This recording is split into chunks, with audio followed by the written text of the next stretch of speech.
Today's the last episode of Velshi, and I'm not going far, as you know. Starting Monday, June 15th, I'm going to take over as host of the 11th hour. That's Monday through Friday at 11 p.m. Eastern. But over the last 6+ years, this show that I love so much has been my home on MS Now. From the very first episode on February the 15th of 2020, we've covered it all. Breaking news, presidential campaigns, a pandemic, racial justice movements, wars, impeachments, the capture of a head of state, and so much more. Here's a quick look back at some of those moments.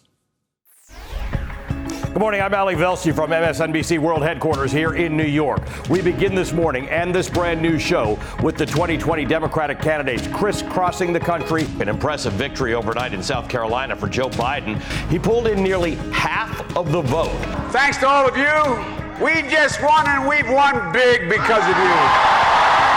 Today we're kicking off our Velshi Across America 2020 tour. I want to ask you who you're voting for and why. The reason why I'm voting for Joe Biden is because he has a plan. Even more than that, I am really just wanting to vote against Trump. It is time for this administration to be gone. NBC News has declared Joe Biden the president-elect. We did it, Joe. You're going to be the next president of the United States. This is the time to heal in America. New fears about the spread of coronavirus this morning and the impact it's having. Washington State reports the first death associated with the global illness. We begin this morning with important breaking news on the fight against COVID-19. The first FDA-authorized COVID-19 vaccine is right now being loaded up. UPS truck is moving off the premises now. This vaccine is safe, it's effective, and it's what we need to get back to our normal way of living. Get back. Your head. He's head. All right, they are now moving toward us. All right, guys, I got hit.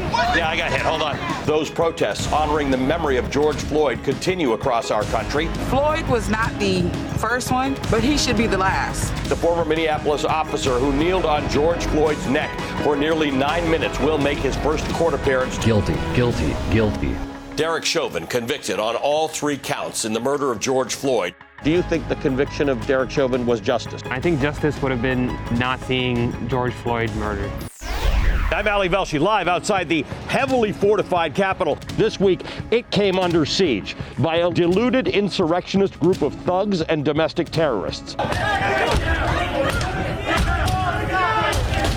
The president actively watching the chaos unfold moments before the Capitol was breached. This was the continuation of a coup attempt, albeit a very badly executed one. This week, Congress was back in the Capitol, impeaching Donald Trump for incitement of the riot and making him the first president to be impeached 2 times. Your argument is that it's relatively clear-cut because we all saw it happen. The president incited Americans to attack Americans. Donald John Trump is not guilty as charged in the article of impeachment.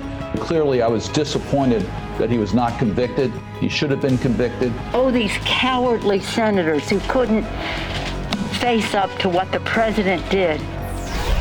Sirens are now underway in Kyiv. The city of Kyiv is under attack. This train that has just come in from Ukraine. Where were you staying in Ukraine? Is it even conceivable that Russia could invade a NATO state? We will pray for your father. You're not alone. Thank you. You're not alone for sure. Thank you for being with us. Can I hug you? Hello, my friend. Hello. Nice to see you. The Supreme Court overturned Roe v. Wade, the landmark precedent that once guaranteed abortion as a constitutional right in America. It's a sad day for the court and for the country. We knew this was coming. It's gut-wrenching. I'm heartbroken. I'm angry. I'm sad. These justices went against the will of the people. I will never need an abortion, but I recognize that removing her right to make that decision is an erosion of an existing and important freedom.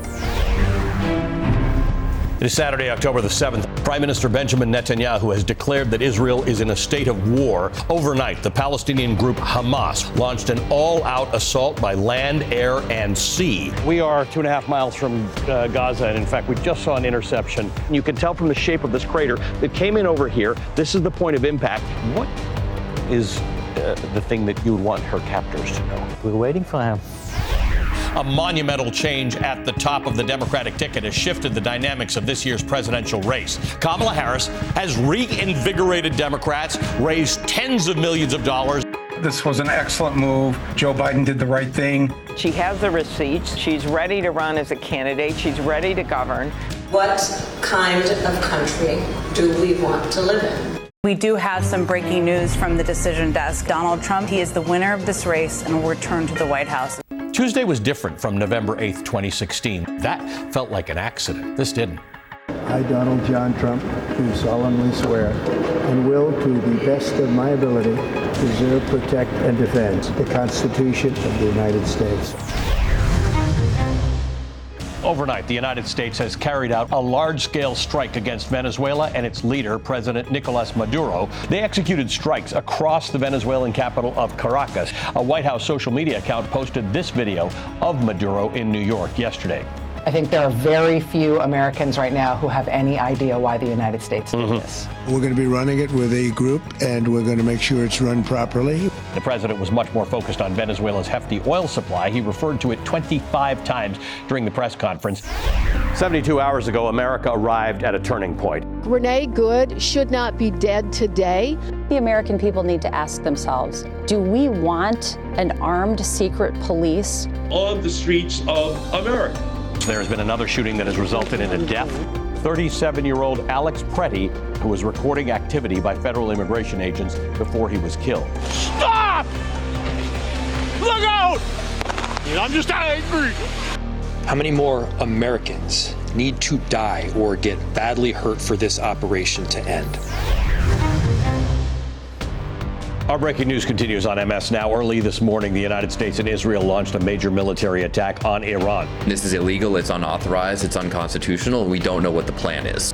What we are clearly witnessing is lawlessness yet again from this administration. This is a clear declaration of war by the President of the United States without any authorization from Congress.